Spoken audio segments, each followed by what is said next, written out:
Hi friends, welcome to the RRB study space. మనం NCERT ఫిజిక్స్ను తెలుగులో చెప్పుకుంటున్నాం కదా. అందులో భాగంగా కాంతి చాప్టర్ చెప్తున్నాను. అందులో ఫోర్త్ పార్ట్ వచ్చేసి ఈరోజు సమతల దర్పణము. సమతల దర్పణం అంటే ఏంటంటే, ఈ దర్పణాలలో ఏర్పడే ప్రతిబింబం వస్తు పరిమాణానికి సమానంగా ఉండి నిటారుగా ఉన్నటువంటి ఒక మిథ్యా ప్రతిబింబం.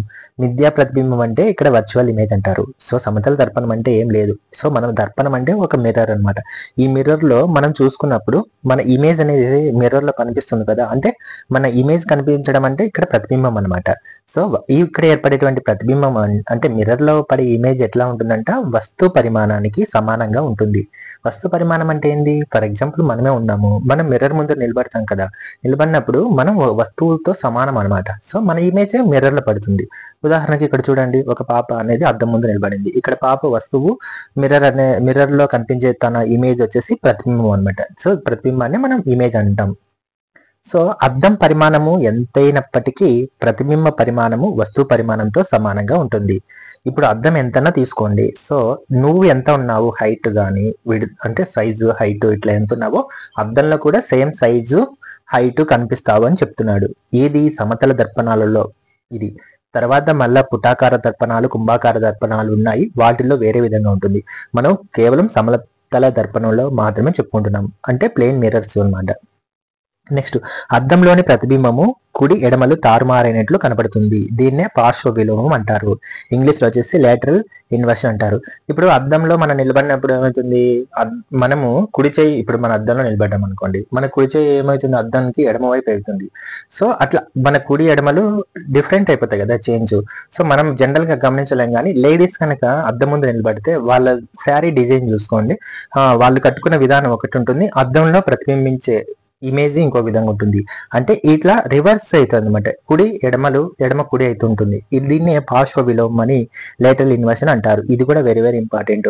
రైల్వే ఒకసారి గ్రూప్ డిలో ఈ క్వశ్చన్ గురించి కూడా అడిగాడు. నెక్స్ట్ ఏమంటున్నాడు, సమతల దర్పణం నుండి వస్తువు గల దూరము దర్పణం లోపల ప్రతిబింబానికి గల దూరానికి సమానం.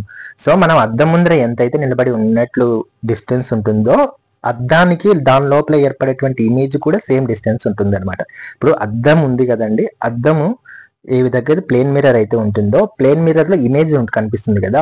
సో మనం ఇమేజ్ కి, మన ప్లేన్ మిర్రర్ కి మనం ఎంత దూరంలో నిలబడ్డామో, ఆ ప్లేన్ మిర్రర్ యొక్క పై భాగానికి లోపల పడి మన ఇమేజ్ కి కూడా అంతే డిస్టెన్స్ ఉన్నట్టుగా కనిపిస్తుంది. అంటే సమానం అంటున్నాడు ఇక్కడ. మనకు చాలా దూరంలో ఉన్న వస్తువు దాని అసలు పరిమాణం కంటే చిన్నదిగా కనిపిస్తుంది. అదేవిధంగా అద్దంలో దాని ప్రతిబింబం కూడా చిన్నగా కనిపిస్తుంది. ఇప్పుడు మనకు చాలా దూరంలో ఉన్న వస్తువు, ఇప్పుడు మనం ఒక దూరంగా వస్తువు కనుక చూస్తాం. ఫర్ ఎగ్జాంపుల్, మీరు బయట నిలబడ్డారండి, బయట నిలబడి ఒక అద్దం మీ చేతిలో ఉంది. సో ఒకసారి అద్దంలో చూసినప్పుడు మీరు వెనక సైడ్ ఏదైనా ఒక వస్తువు వస్తుంది అనుకోండి, ఒక జంతువు లేకపోతే సమ్ పర్సన్ కానీ సమ్ బైక్ కానీ ఇట్లా ఉంది అనుకో, అది మీకు రియల్ గా చూస్తే ఎలా అనిపిస్తుంది? చాలా దూరంలో ఉంటుంది కాబట్టి ఆ వస్తువు మీకు ఎలా కనిపిస్తుంది? చిన్నగానే కనిపిస్తుంది కదా చూస్తే దూరంగా నుంచి. అదే ఇమేజ్ అద్దంలో కూడా చూసినా చిన్న సైజ్ గానే కనిపిస్తుంది అని చెప్తున్నాడు. నెక్స్ట్ వచ్చేసి ఇదో ఇమేజ్ చూడొచ్చు. నెక్స్ట్, సమతల దర్పణంలో వస్తువుకు ఒక ప్రతిబింబం మాత్రమే ఏర్పడుతుంది. ఎక్కువ ప్రతిబింబాలు కావాలంటే రెండు దర్పణాలను కొంత కోణంలో అమర్చాలి. ఇప్పుడు మనం అద్దం ముందు నిలబడ్డాం అనుకో, సో మనది ఏమైతుంది, మన ఒక ఇమేజ్ కనిపిస్తుంది. సో మనం ఒకవేళ ఎక్కువ ఇమేజెస్ మనకి కనిపించాలనుకున్నప్పుడు మనం ఏం చేయాలి, రెండు దర్పణాలు ఇంకొక మిర్రర్ తీసుకొని సమ్ యాంగిల్లో కనుక పెట్టినట్లయితే మనకి ఎక్కువ ఇమేజెస్ వస్తాయి అంటున్నాడు. నెక్స్ట్, వాటి మధ్య కోణం కనుక తగ్గించినట్లయితే ప్రతిబింబాల సంఖ్య పెరుగుతుంది. ఫర్ ఎగ్జాంపుల్, ఇప్పుడు రెండు మిర్రర్లు తీసుకోండి. మీరు జనరల్గా మీ ఇంట్లో కూడా ఉంటాయి. మీరు రెండు మిర్రర్లు తీసుకొని, మన పుస్తకం ఉంటుంది కదండి, బుక్ ఓపెన్ చేస్తాం కదా, ఇట్లా ఓపెన్ చేసినప్పుడు రెండు పెట్టండి. అట్లా సేమ్ బుక్ ఓపెన్ చేసి మనం ఎలా పట్టుకుంటామో అలాగే రెండు మిర్రర్స్ ని పెట్టి ఉంచండి. మధ్యలో ఒక వస్తువు పెట్టండి. సో ఆ వస్తువు ఏమైతుంది, ఫస్ట్ మిర్రర్ లో ఇమేజ్ పడుతుంది, సెకండ్ ఇమేజ్ లో పడుతుంది. సెకండ్ ఇమేజ్ లో పడిన ఇమేజ్ మళ్ళీ ఫస్ట్ దాంట్లో కనిపిస్తుంది, ఫస్ట్ది సెకండ్ దాంట్లో కనిపిస్తుంది. ఇట్లా నెంబర్ ఆఫ్ ఇమేజెస్ అనేది ఫామ్ అవుతుంటాయి. అదే చెప్తున్నాడు, సమతల దర్పణంలో నీకు ఒకదానికంటే ఎక్కువ ఇమేజెస్ కావాలంటే నువ్వు రెండు లేక అంతకన్నా రెండు అద్దాలు పెడితే వాటి మధ్య కోణం, ఇప్పుడు సపోజ్ రెండు అద్దాలని దగ్గరగా రాస్తుండే కొద్ది ఇమేజెస్ ఎక్కువగా పడతాయి అనమాట. అది దూరంగా రెండు మిర్రర్ని దూరంగా పెడుతూ ప్లెయిన్ గా సమాంతరంగా రెండు కూడా ఒక ప్యారలల్ గా తీసుకొచ్చామంటేనే ఎటువంటి ఇమేజెస్ ఫామ్ అనమాట. ఇక్కడ రెండు అద్దాల మధ్య అదే రెండు దర్పణాల మధ్య కోణం మీద డిపెండ్ అయి ఉంటుంది. కోణం తగ్గించినామంటే అంటే దగ్గరగా పెట్టామనుకోండి మనకు ఎక్కువ ఇమేజ్లు వస్తాయి. వాటి మధ్య కోణాన్ని యాంగిల్ ని దూరంగా పెట్టామంటే ఇమేజెస్ తక్కువగా వస్తాయి అంటున్నాడు. అయితే ప్రతిబింబ లక్షణాలు, ప్రతిబింబం అంటే ఏంటి, ఇక్కడ ఇమేజ్ యొక్క లక్షణాలు ఎలా ఉంటుంది. సో మనకు పడే ఇమేజ్ ఏమైతుందంటే మిథ్య లేదా నిటారు ప్రతిబింబం ఏర్పడుతుంది. మిథ్య అంటే ఇక్కడ వర్చువల్ ఇమేజ్ అనమాట. వర్చువల్ ఇమేజ్, రియల్ ఇమేజెస్ గురించి ఇదే చాప్టర్ లో నేను నీట్ గా ఎక్స్ప్లెయిన్ చేస్తాను. ప్రస్తుతానికి అయితే మిథ్య అంటే ఇక్కడ వర్చువల్ ఇమేజ్ అంటే సమతల దర్పణంలో మనకు వర్చువల్ గా కనిపిస్తుంది, అలాగే నిటారు ప్రతిబింబం ఏర్పరుస్తుంది. ఉదాహరణకు ఇప్పుడు చూడండి, మన ఇక్కడ ఉంది పాప అద్దం ముందు నిలబడింది. పాప నిలబడి ఉంది కాబట్టి అద్దంలో సమతల దర్పణంలో ఎలా పడుతుంది తన ఇమేజ్, నిటారుగానే పడుతుంది కదా, తలకిందులుగా పడలేదు, ఏం పడలేదు కదా. సో వర్చువల్ అనమాట. నువ్వు ఆ పాప ఇమేజ్ ని తాకలేము కదా. సో ఇది మనం వర్చువల్ అనమాట, తాకలేని దాన్ని వర్చువల్ అంటారు, మిథ్య అంటారు. నెక్స్ట్, సమతల దర్పణాలపై కాంతి పరావరణం చెందుతుంది అనే సూత్రంపై ఆధారపడి పెరిస్కోప్ నిర్మించబడింది. పెరిస్కోప్ గురించి నేను ఇప్పుడు చెప్తాను, తర్వాత ఇదే చాప్టర్ లో వస్తుంది. పెరిస్కోప్ అనేది సమతల దర్పణాలపై కాంతి పరావరణం చెందుతుంది. ఇప్పుడు పెరిస్కోప్ లో రెండు మిర్రర్స్ వాడతారు అనమాట. రెండు సమతల దర్పణాలు 45 degrees మధ్య అట్లా పెడితే మనం ఆ పెరిస్కోప్ లో ఇమేజ్ చూడొచ్చు అనమాట. సో పెరిస్కోప్ దేని ఆధారంగా పనిచేస్తుందంటే సమతల దర్పణాల యొక్క కాంతి పరావర్తనము, అంటే వాటిల్లో ఆ మిర్రర్స్ పైన కాంతి రిఫ్లెక్ట్ అవడం వల్ల పెరిస్కోప్ పనిచేస్తుంది అని చెప్తున్నాడు. నెక్స్ట్ వచ్చేసి రెండు దర్పణాలను ఒకదానితో ఒకటి సమాంతరంగా పెట్టినట్లయితే ప్రతిబింబాల సంఖ్య అనంతరం. ఇప్పుడు మీరు రెండు చేతులతో రెండు అద్దాలు తీసుకోండి, రెండు ఎదురెదురుగా పెట్టండి.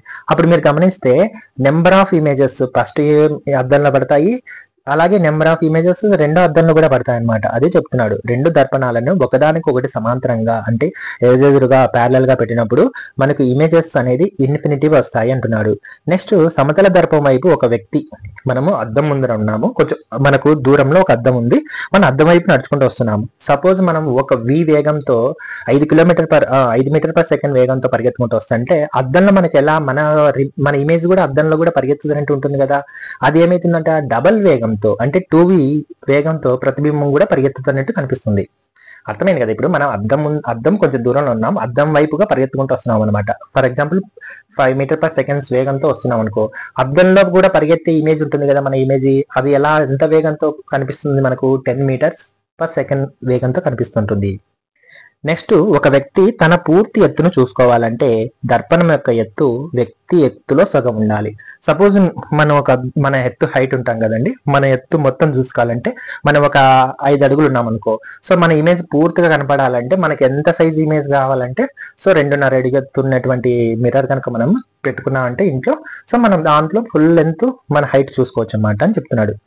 నెక్స్ట్, ఒక వ్యక్తి తన వెనక వైపు ఉన్న గోడని ముందు వైపు ఉన్న అద్దంలో చూడాలంటే ఆ దర్పణం యొక్క ఎత్తు ఎంత ఉండాలంటే గోడ ఎత్తులో 1/3 వంతు ఎత్తు ఉండాలి అంటున్నాడు. ఫర్ ఎగ్జాంపుల్, మీరు ఒక రూమ్ లో ఉన్నారు, రూమ్ లో సెంటర్ లో నిలబడ్డారు, ముందు వైపు అద్దం ఉంది, వెనక వైపు గోడ ఉంటుంది కదా మన వెనక వైపు. సో అద్దంలో మీరు వెనక ఫుల్ మొత్తం గోడను చూడాలనుకోండి, గోడ మొత్తం ఎంత ఉంది హైట్, మొత్తం గోడ హైట్ చూడాలనుకున్నప్పుడు మీకు ఆ అద్దం ఎంత ఉండాలంటున్నాడు, ఆ గోడలో 3వ వంతు ఉండాలి, 1/3 వంతు ఉండాలి. అంటే ఉదాహరణకు గోడ వచ్చేసి 30 అడుగులు ఎత్తుంది అనుకుందాం. 30 అడుగులు ఎత్తుంటే మనకు ఆ గోడ 30 అడుగుల గోడను చూడాలనుకో ఇమేజ్ ని, మనకు అద్దం ఎంత ఉండాలి, 10 అడుగులు ఎత్తు ఉండాలి అంటున్నాడు. ఇక్కడ కన్ఫ్యూజ్ పడకండి, మన హైట్ కావాలంటే మనకు అద్దం ఎంత ఉండాలి, మనలో సగం ఉండాలి. అదే గోడ యొక్క మొత్తం లెంత్ మనకు చూడాలనుకుంటే అద్దం ఎంత ఉండాలి, ఆ గోడలో 1/3 వంతు ఉండాలన్నమాట. కన్ఫ్యూజ్ అవ్వకండి ఫ్రెండ్స్. నెక్స్ట్, పెరిస్కోప్ లో రెండు దర్పణాల మధ్య కోణము 45 degrees. నేను పెరిస్కోప్ చూపిస్తాను. పెరిస్కోప్ లో రెండు అద్దాలు ఎంత యాంగిల్లో ఉంటాయంటే 45 degrees యాంగిల్లో ఉంటాయి. నెక్స్ట్, ఒక సమతల గాజు పలక సమతల దర్పణంగా మారుటకు ఉపయోగించు ద్రావణం ఏంటంటే సిల్వర్ బ్రోమైడ్ అనమాట. మామూలుగా అయితే అల్యూమినియం పూత పూస్తారు, వెండి పూత పూస్తారు. సో ఇప్పుడు అల్యూమినియం, వెండి అనేది కొంచెం కాస్ట్లీ అని చెప్పేసి రీసెంట్ గా తయారైనటువంటి అద్దాలన్నీ కూడా బ్రోమైడ్ పూతని, సిల్వర్ బ్రోమైడ్ పూత పూస్తున్నారు అన్నమాట. అంటే ఏమంటాడు, మామూలుగా ఇప్పుడు మనం అద్దం ఉంది కదా, మన రోజు ఇంట్లో చూసుకునే అద్దం ఉంటుంది కదా, అద్దం అంటే కోటింగ్ చేసి ఉంటుంది కదా పైన. ఆ కోటింగ్ కనుక మీరు చూసినారనుకో, వెనక సైడ్ ఒక పూత లేయర్ పూసి ఉంటుంది, ఆ ఒక పూతని సిల్వర్ బ్రోమైడ్ అంటున్నారు. అయితే సమతల దర్పణాల వల్ల యూజ్ ఏంటి, మనం ఎందుకు ఇంతగా తెలుసుకోవాలంటే మనం చూసుకున్నటకు నిత్య జీవితంలో ఉపయోగిస్తాం. మన రోజు మన ఫేస్ ని అద్దంలో చూసుకుంటున్నాం కదా, ఆ అద్దం కూడా సమతల దర్పమే. అందుకే సమతల దర్పణం గురించి తెలుసుకోవాల్సి వచ్చింది. నెక్స్ట్ పెరిస్కోపు, అలాగే కెలిడియోస్కోప్లలో కూడా ఉపయోగిస్తారు. సో పెరిస్కోప్ అంటే నేను చూపిస్తాను. కెలిడియోస్కోప్ మీరందరూ రఘువరన్ బీటెక్ అనే మూవీ చూసింటారు. అందులో ధనుష్ అనేవాడు ఇంటి టెర్రస్ పైనకి వెళ్ళి ఎప్పుడు కూడా చేతులు పట్టుకొని ఒకటి చూస్తుంటాడు. వాళ్ళ మమ్మీ వచ్చి ఏం చేస్తున్నావు నాన్న అని అడుగుతుంది కదా, ఆ సీన్ మీకు అందరికి గుర్తుంటుంది. సో అక్కడ ధనుష్ పట్టుకొని చూసేదాన్ని కెలిడోస్కోప్ అంటారు. సో ఇది చూడండి, ఫర్ ఎగ్జాంపుల్ పెరిస్కోప్. ఈ పెరిస్కోపులు అనేది ఇక్కడ కింద ఒక మన ఇండియన్ నేవీలో పనిచేసేటువంటి పర్సన్ ఉన్నాడు. ఎదుటిలో శత్రువుల షిప్ వస్తుంది, తను ఎట్లా చూస్తున్నాడు, తను ఇక్కడ ఒక సబ్మెరీన్ లో ఉంటాడు అనమాట. సో తను ఇక్కడ నుంచి చూడొచ్చు, ఇతని ఇమేజ్ ఇలా వస్తుంది కదా, కనిపిస్తుంది. అంటే ఏంటంటే ఇక్కడ మిర్రర్స్ ఉంటాయి కదా, ప్లేన్ మిర్రర్ ఫిక్స్డ్ అట్ అయినా యాంగిల్ 45 degrees అని ఉంది కదా. సో ఇక్కడ ఒక మిర్రర్ అడ్డంగా ఉంటుంది, ఇక్కడ వచ్చేసి ఇక్కడ కూడా అడ్డం ఉంటుంది అనమాట. ఇక్కడ ఒక అద్దం చూడండి, ఇక్కడ ఒక మిర్రర్, ఇక్కడ ఒక మిర్రర్, రెండు మిర్రర్ల మధ్య కోణం ఎంత ఉంటుంది అంటున్నాడు, 45 degrees ఉంటుందని చెప్తున్నాడు. ఇది పెరిస్కోప్ అనమాట. నెక్స్ట్ ఇది కెలిడోస్కోప్. నేను ఇందాక చెప్పాను కదా, ధనుష్ ఇతను ఇలా చూస్తుంటాడు అనమాట. ఇది దీని లోపల కెలిడోస్కోప్ లోపల ఇమేజెస్ అనేది ఇట్లా కనిపిస్తుంటాయి అనమాట. నెక్స్ట్ రెండు దర్పణాల మధ్య వస్తువు అనేక ప్రతిబింబాలు ఏర్పరచుట వలన మిఠాయి షాపుల్లోనూ, కూల్ డ్రింక్ షాపుల్లో, బార్బర్ షాప్ లో చూస్తారు. సో మనకు కటింగ్ షాప్ లో మన ముందర ఒక మిర్రర్ ఉంటుంది, మన బ్యాక్ సైడ్ కూడా ఒక మిర్రర్ ఉంటుంది. ఎందుకు ఉంటుంది అంటే మన సైడ్ బ్యాక్ సైడ్ ఏమన్నా మనకి ఎలా కట్ చేస్తున్నాడో అని మనం చూసుకోవాలనుకోవడానికి అక్కడ ఇటు మిర్రర్స్ పెట్టింటారు అనమాట. నెక్స్ట్ మిఠాయి షాపులు అంటే ముఖ్యంగా మీరు తోపుడు బండ్ల వాళ్ళు పెట్టుకుంటారు చూడండి, అక్కడ ఖచ్చితంగా వాళ్ళు మిర్రర్స్ పెట్టింటారు అనమాట. అంటే స్వీట్స్ బాగా కనిపించాలనే ఉద్దేశంతో, అట్రాక్ట్ చేయాలనే ఉద్దేశంతో ఆ మిర్రర్స్ పెడతారు. సో అక్కడ కూడా వాడేది సమతల దర్పణాలు, అంటే ప్లేన్ మిర్రర్స్. కూల్ డ్రింక్ షాప్లలో కూడా మనం వాడతాం. నెక్స్ట్ వచ్చేసి ఏటవాలు దర్పణాలు అంటే రెండు సమతల దర్పణాలు ఒకదానికొకటి సమ్ యాంగిల్ కోణంతో అమర్చినప్పుడు వాటిని ఏటవాలు దర్పణాలు అంటారు. ఏటవాలు దర్పణాలు అంటే ఇప్పుడు నీకు ఇందాక చెప్పాను, బుక్ కనుక ఓపెన్ చేసి మనము ఇట్లా పట్టుకొని చేతిలో పెట్టుకుంటే ఎట్లా ఉంటుంది, ఆ షేప్లు అనమాట. రెండు కూడా పక్క పక్కన పెట్టేసి సమ్ కోణం వాటి మధ్య కొంచెం పెట్టుకుంటే దాన్ని ఏటవాలు దర్పణం అంటారు. ఇందులో ప్రతిబింబాల సంఖ్యను ఎన్తో చూపిస్తాము. ఎన్ అనేది 360 degrees బై టీటా. మనం ఎంత యాంగిల్లో పెట్టామనే దాన్ని మనము దీన్ని బట్టి చేయొచ్చు అనమాట. ఇక్కడ ఏర్పరిచే ప్రతిబింబాల సంఖ్య ఆ రెండు దర్పణాల మధ్య కోణం విలువపై ఆధారపడి ఉంటుంది. అవును, మనం వాటి రెండింటికి దగ్గరగా పెట్టామనుకో రెండు అద్దాలని, మనకి ఏమైతాయంటే ఇమేజెస్ అనేది ఎక్కువ ఫామ్ అవుతాయి.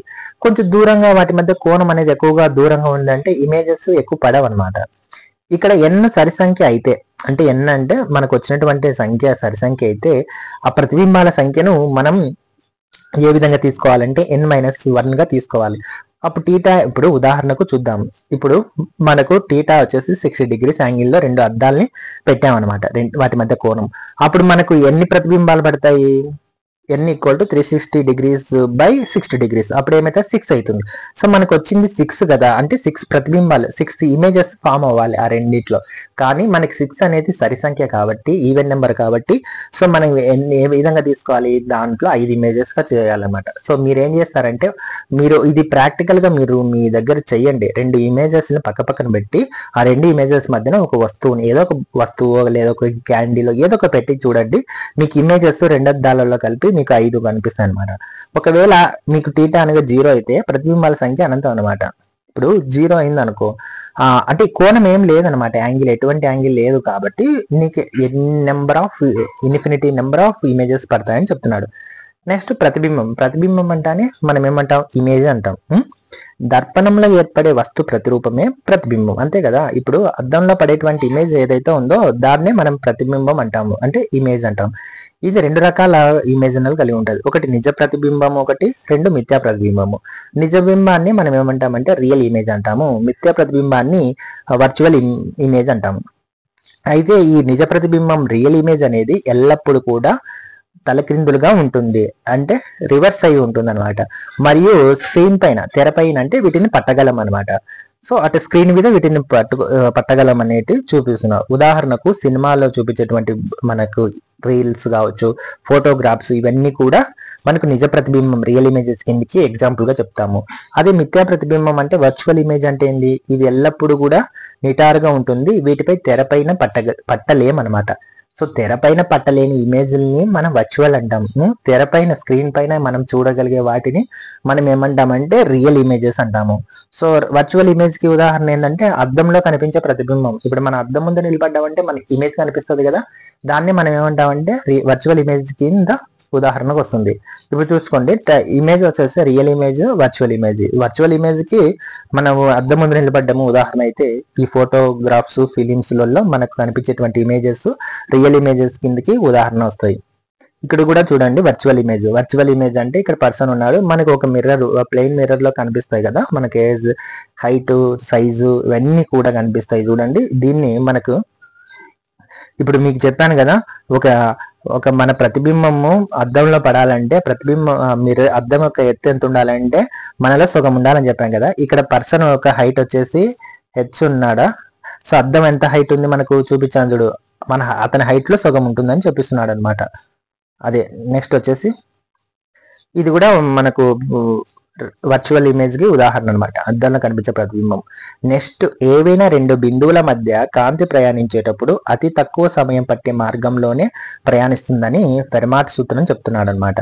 అంటే ఫెర్మాట్ అనేటువంటి ఏం చేశాడంటే రెండు బిందువుల మధ్య ఒక కాంతి ప్రయాణించేటప్పుడు అతి తక్కువ సమయం పట్టే మార్గంలోనే ప్రయాణిస్తుంది. సపోజ్ ఏ నుంచి బి వరకు సమ్ డిస్టెన్స్ లోకి ఆ వేవ్ అనేది ట్రావెల్ చేయాలి. ఆ వేవ్ ట్రావెల్ చేయాలంటే అది ఏం చేస్తుంది, ఏ అడ్డదారిలో వెళ్తే నేను తొందరగా చేరుతాను ఆ బికి అనే దాన్ని ఆధారంగా చేసుకొని కాంతి కిరణాలు ఏం చేస్తాయంటే తక్కువ సమయంలోనే ఆ దూరాన్ని, ఆ పాయింట్ ని చేరడానికి ప్రయత్నం చేశాను అనమాట. సో దాన్ని ఈయన ఫెర్మాట్ సూత్రం అని చెప్తారు. దాన్ని ఫెర్మాట్ అనే సైంటిస్ట్ దాన్ని డిజైన్ చేశాడు అనమాట. నెక్స్ట్, కాంతి వక్రీభవనం. కాంతి వక్రీభవనం అంటే ఏమంటామంటే లైట్ రీఫ్రాక్షన్ అంటాము. కాంతి పరావర్తనం అంటే అది రిఫ్లెక్షన్, వక్రీభవనం అంటే రీఫ్రాక్షన్. నెక్స్ట్ ఏమంటాడు, కాంతి ఒక యానకము నుండి మరో యానకంలోనికి ప్రయాణించేటప్పుడు కాంతి యొక్క వడి అంటే ఇక్కడ వేగం మారడం వల్ల కాంతి దిశ మారే ఒక దిగ్విషయం అంటే ఫినామినన్ మనం ఏమంటామంటే కాంతి వక్రీభవనం అంటాము. ఇప్పుడు ఒక యానకం నుండి మరొక యానకం అంటే ఏంటి, ఫర్ ఎగ్జాంపుల్ గాల్లో నుంచి నీళ్ళలోకి పడుతుంది, లేదా నీటిలో నుంచి గాల్లోకి వెళ్తుంది, లేదా గాల్లో నుంచి ఘన పదార్థాల్లోకి పడుతుంది, లేదా ఘనం నుంచి ద్రవంలోకి, ఇట్లా మనకు 3 రకాల యానకాలు ఉన్నాయని చెప్పి ధ్వనిలో చెప్పుకున్నాం, ఘన, ద్రవ, వాయువు. సో అట్లా ఒక దాంట్లోంచి ఒక దాంట్లోకి వెళ్ళేటప్పుడు అక్కడ ఏమైతుందంటే దాని యొక్క వేగం మారుతుంది, కానీ దిశ అనేది వేగము అలాగే దిశ రెండు కూడా మారిపోతాయి అనమాట. ఇప్పుడు గాల్లో అనేది ఎటువంటి అడ్డంకులు ఉండవు కాబట్టి ఈ లైట్ రేస్ అనేది చాలా స్పీడ్ గా వచ్చేస్తాయి. ఎప్పుడైతే నీళ్ళకు పడ్డాయి అనుకో, నీళ్ళల్లో ఒక డెన్సిటీ పెరుగుతుంది కదా, వాటర్ డెన్సిటీ పెరగడం వల్ల దాని యొక్క వేగం తగ్గిపోతుంది, అలాగే దిశ కూడా తగ్గిపోతుంది. ఇప్పుడు చూడండి, ఫస్ట్ ఇమేజ్ లో విరళయానకం నుండి సాంద్రత యానకంలోకి వస్తుంది. విరళయానకం అంటే మనకు దాన్ని ఏమంటారంటే రేర్ మీడియం అంటారు, సాంద్రత యానకాన్ని డెన్సార్ మీడియం అంటారు. సో దాని నుంచి దీంతో గాల్లో నుంచి నీళ్ళలోకి వచ్చేటం ఏమవుతుంది, దాని యొక్క వేగము తగ్గిపోయింది V2, అలాగే డైరెక్షన్ కూడా స్ట్రైట్ గా రావాల్సిన రేస్ ఏమైపోయింది, బెండ్ అయినాయి అనమాట. సో ఇలా వక్రీభవనం చెందుతుంది. నెక్స్ట్ కింద చూసుకోండి, సాంద్రత యానకం నుండి విరళయానకం అంటే డెన్సార్ మీడియం నుండి రేరర్ మీడియంలోకి వచ్చేటప్పుడు ఏమైతుంది, V1 వేగంతో వచ్చింది నీటిలో నుంచి, గాల్లోకి వెళ్ళేటప్పుడు V2 వేగంతో వెళ్తుంది అనమాట. దీన్ని ఏమంటామంటే ఇది కూడా వక్రీభవనం అంటాము. 3 ఇమేజ్లు అనుకో చూసుకో. సో మనకు ఇక్కడ యాంగిల్ అనేది డిఫరెంట్ గా ఉంటాయి అనమాట. ఇప్పుడు గాల్లో నుంచి వచ్చేటువంటి వేవ్ ఆ తలాన్ని ఢీకొన్నప్పుడు అక్కడ ఒక యాంగిల్ తో ఢీకొంటుంది, తర్వాత వక్రీభవనం చెందిన తర్వాత ఇంకొక యాంగిల్ ఏర్పడుతుంది అనమాట. అది ఇన్సిడెంట్ యాంగిల్ ని I తో చూపిస్తారు, రీఫ్రాక్టివ్ యాంగిల్ ని R తో చూపిస్తారు అన్నమాట. నెక్స్ట్ కింద చూడండి, V1 కన్నా V2 తక్కువైతే ఒకటో యానం కన్నా రెండో యానకము సాంద్రత యానకము డెన్సార్ మీడియం అంటారు. ఇప్పుడు ఫస్ట్ ఇమేజ్ లో తీసుకుంటే V1 కన్నా V2 తక్కువ ఉంది కదా, అంటే వేగం తగ్గిపోయిందంటే అప్పుడు తగ్గిన చోట ఎట్లా ఉంటుంది యానకము, అది డెన్సార్ యానకం మీడియంగా తీసుకుంటాము. నెక్స్ట్ V1 కన్నా V2 ఎక్కువైంది. ఇప్పుడు చూడు, రెండో ఇమేజ్ లో V1 అనేది కన్నా V2 ఎక్కువ వేగంతో వెళ్తుంది. అంటే అప్పుడు ఏమైతుంది, అది రేరర్ మీడియం అవుతుంది. అంటే సరళ యానకము, అంటే ఫ్రీ గాల్లో ఇట్లా ఉంటుంది కాబట్టి ఎటువంటి అడ్డంకులు ఉండవు కాబట్టి ఎక్కువ వేగంతో వెళ్ళిపోతుంది. నెక్స్ట్ వచ్చేసి కాంతి కిరణాలు విరళ యానకం నుండి సాంద్రత యానకంలోనికి ప్రవేశిస్తే రెండు యానకాలను వేరు చేసే తలం వద్ద గీసిన లంబం వైపుగా వక్రీభవనం జరుగుతుంది. ఇప్పుడు ఇక్కడ చూడండి, మనకు పైనుంచి డాటెడ్ లైన్స్ వచ్చాయి కదా, ఈ డాటెడ్ లైన్స్ ఏంటంటే లంబం అనమాట.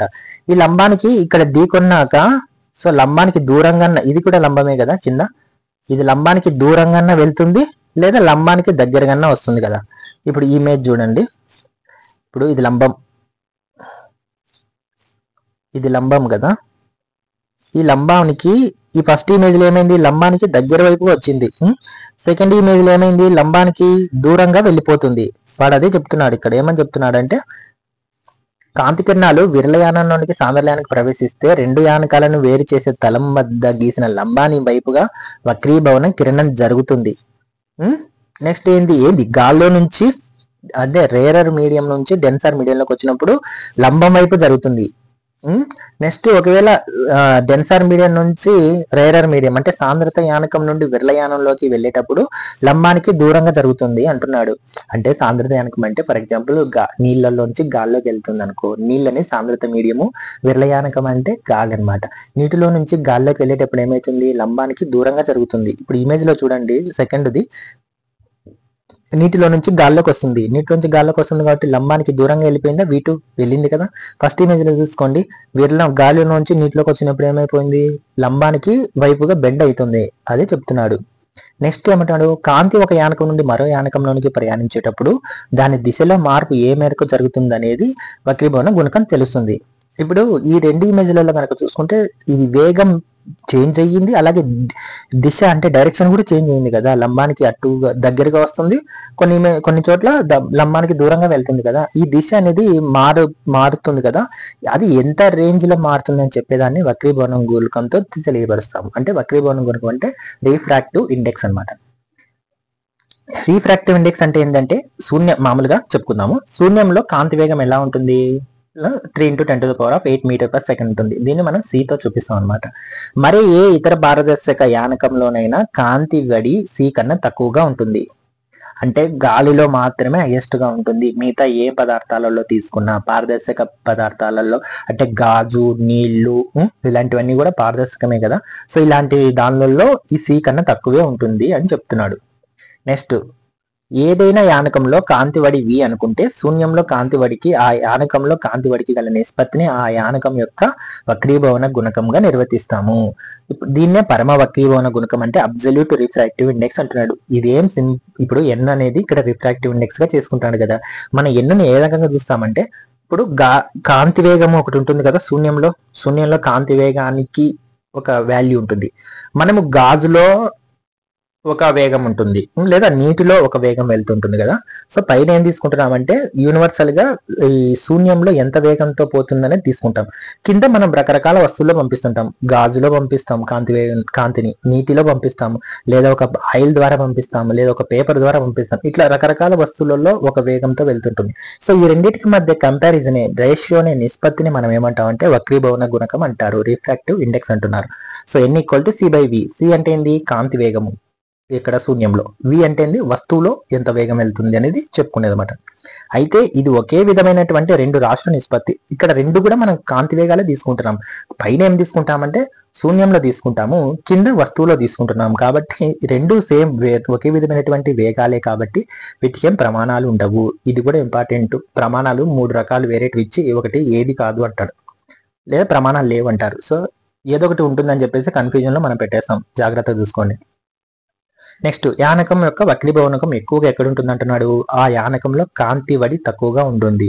సో ఒక యానకంలో అంటే ఘన ద్రవ వాయు పదార్థాల్లో లేదా వస్తువులలో మనం చూసుకుంటే వక్రీభవనక గుణకానికి ఎక్కువగా ఉండింది అనుకో ఆ పదార్థానికి, అందులో కాంతి అనేది తక్కువ వేగంతో వెళ్తాది. ఒకవేళ వక్రీభవన గుణకం తక్కువగా ఉన్నట్లయితే ఆ వస్తువులో కాంతి వేగం ఎక్కువగా ఉంటుందని చెప్తున్నాడు. ఉదాహరణకు గాజు యొక్క వక్రీభవన గుణకాన్ని మనం 3/2గా తీసుకుంటాం. అదే కాంతి యొక్క వేగం ఏ విధంగా ఉంటుంది, 2/3 కాంతిలో తీసుకుంటే కాంతి C/V కదా. సి వచ్చేసి 3 × 10⁸ వి వచ్చేసి దానిపైన వేసుకుంటే 2/3 అవుతుంది. అప్పుడు ఇది ఏంటంటే ఇప్పుడు మనం ఇందాకనే చెప్పుకున్నాం ఏమని n = c/v కదా. మనకు సి అంటే ఎంత 3 × 10⁸ కదా. బై వి ఇక్కడ ఏమిచ్చినాడు గాజులో ఎంత మనకు 3/2 కదా. ఇప్పుడు ఈ 3 క్యాన్సిల్ అయిపోతుందా, ఈ 2 పైకి వస్తుందా, అంటే ఏమొస్తుంది ఇప్పుడు ఇప్పుడు ఏమొస్తుంది మనకు 2/3 × 3 × 10⁸ అవుతుంది కదా. ఈ 3 క్యాన్సిల్ అయిపోతే 2 × 10⁸ కదా మిగిలేది. అందుకే ఇప్పుడు ఏమవుతుంది, అదే మనము గాలిలో అయితే 3 × 10⁸ m/s తీసుకున్నాం. గాజులో ఎంత ఉంది 2 × 10⁸ గా వస్తుంది అంటున్నాడు. అది డిఫరెన్స్ అనమాట. నెక్స్ట్ పదార్థ యానకంలో వక్రీభవన గుణకాలు. సో గాలిలో తీసుకుంటే మనకు 1.003 ఉంటుంది. మంచు, కిరోసిన్ ఇట్లా అన్నీ ఉంటాయి కదా. ఇట్లా దీనిలో ఒక్కొక్క పదార్థాలు, ఈ పదార్థాల్లో కాంతి ప్రయాణం చేస్తుంది, ప్రతి దాంతో కూడా కాంతి వెళ్తే వాటికి వేగాల గురించి చెప్పేది వక్రీభవన గుణకం. అంటే ఆ వస్తువులో ఎంత వేగంతో వెళ్తుంది, శూన్యంలో ఎంత వేగంతో వెళ్తుంది, ఈ రెండింటి మధ్య కంపారిజనే. గాలి మనకు తెలుసు. ఇప్పుడు వచ్చేసి మనం గాలిని చూడలేదు కానీ గాలి గురించి తెలుసు. మంచుని చూసి ఉంటాము, నీటిని మనం చూసి ఉంటాం, కిరోసిన్ కూడా మనం చూసి ఉంటాము. నెక్స్ట్ ఫ్యూజ్డ్ కార్డ్స్ అంటే ఇట్లా ఉంటుంది అనమాట. వీటిలో ఎంత ఉంటుంది మనకు 1.46 గా ఉంటుంది. నెక్స్ట్ వచ్చేసి ఇది మనం నెక్స్ట్ వచ్చేసి టర్పంటైల్ తీసుకున్నాం అనుకోండి. టర్పంటైల్ అంటే ఏంటంటే ఇప్పుడు పెయింటింగ్స్ ఉంటాయి కదండి, ఒకప్పుడు పెయింట్ లో కిరోసిన్ పోసేవాళ్ళు. ఇప్పుడు పెయింట్ లో కిరోసిన్ అవైలబిలిటీ లేదు కాబట్టి ఒక తెల్లగా లిక్విడ్ గా ఉంటుంది, వాటర్ లాగా. దాన్ని ఏమంటారంటే టర్పంటైల్ అంటారు. సో దాని యొక్క వక్రీభవనము 1.47 గా ఉంటుంది. ఇప్పుడు ఈ ఇమేజ్ వచ్చేసి క్రౌన్ గాజ్ అనమాట. ఇది కూడా one type of mirror. So దీంట్లో వక్రీభవన గుణకం ఏ విధంగా ఉంటుందంటే 1.52 గా ఉంటుంది. నెక్స్ట్ బెంజిన్ అనేది కూడా ఉంటుంది. బెంజిన్ నెక్స్ట్ ఇది కెనడా బాల్సం అనమాట. మనం చెప్పుకున్నాం కదా, కెనడా బాల్సంలో 1.53 గా ఉంటుంది. ఇది కెనడా బాల్సం అనమాట. ఇది రాక్ సాల్ట్, ఇది రాతి ఉప్పు అంటారు. దీంట్లో 1.54 గా ఉంటుంది. నెక్స్ట్ కార్బన్ సల్ఫైడ్ లో వచ్చేసి 1.63 గా ఉంటుంది. నెక్స్ట్ సాంద్రత ప్రింట్ గ్లాస్ లో వచ్చేసి 1.65 ఉంటుంది. కెంపు అంటే రూబీలో వచ్చేసి 1.71 ఉంటుంది. సఫైర్ అనేటువంటిది ఒక జర్మ్, దీంట్లో కూడా 1.77 ఉంటుంది. వజ్రంలో 2.42 ఉంటుంది అనమాట. వజ్రానికి ఎక్కువ ఉణకం ఉంటుంది అనమాట. ఉదాహరణకు ఇది కార్బన్ సల్ఫైడ్ అనమాట. ఈ కార్బన్ డైసల్ఫైడ్ అంటే మనకు ఈ రబ్బర్ తయారు చేస్తారు కదా, రబ్బర్ తయారు చేసే ప్రక్రియలో దీన్ని వాడతారనమాట. నెక్స్ట్ వచ్చేసి ఇది ప్లింట్ గ్లాస్ అనమాట. ప్లింట్ గ్లాస్ ఇలా ఉంటుంది. దీని యొక్క వక్రీభవన గుణకం 1.65 అనమాట. నెక్స్ట్ కెంపు, దీన్ని రూబీ అంటారు. దీంతో ఉంటుందంటే 1.71 ఉంటుంది అనమాట. నెక్స్ట్ సఫైర్ అనేది కూడా వన్ ఆఫ్ ద జర్మ్, అంటే ఒక మెరిసే వస్తువు అనుకోవచ్చు. అంటే డైమండ్స్, వజ్రాలు ఇట్లా ఉంటాయి కదా, రంగు రాళ్ళు అనమాట. అందులో ఇది 1.77 ఉంటుంది అనమాట. నెక్స్ట్ వచ్చేసి వజ్రంలో 2.42 ఉంటుంది అనమాట. నెక్స్ట్ వచ్చేసి వక్రీభవనం అనేది దేనిపై ఆధారపడి ఉంటుంది అంటే కాంతి కిరణాల కోణం మీద ఆధారపడి ఉంటుంది, అలాగే యానక స్వభావం మీద ఆధారపడి ఉంటుంది. కాంతి కిరణాల కోణం అంటే ఏంటి, ఇప్పుడు మనము లంబానికి ఎంత యాంగిల్లో పడుతుంది అనే దాని మీద ఆధారపడి ఉంటుంది అనమాట. అంటే ఎంత వేగంతో వచ్చి ఆ లంబాన్ని ఢీకొని వక్రీభవనం చెందుతుంది అనే విధంగా ఒకటి ఉంటుంది. యానక స్వభావం అంటే అది గాలిలో నుంచి నీళ్ళలోకి వస్తుందా, నీళ్ళల్లో నుంచి గాలికి వెళ్తుందా, లేదా నీళ్ళలోంచి ఘన పదార్థాల్లోకి వెళ్తుందా, అంటే ఇక్కడ మీడియంస్ ఉంటాయి కదా, 3 రకాల మీడియంలలో స్వభావం మీద డిపెండ్ అయి ఉంటుంది అనమాట. ఇంకా తర్వాత నెక్స్ట్ వచ్చేసి మనకు ఇంకా రిఫ్రాక్టివ్ ఇండెక్స్ గురించి ఇంకా చాలా ఉంది, తర్వాత క్లాస్లో చెప్పుకుందాము.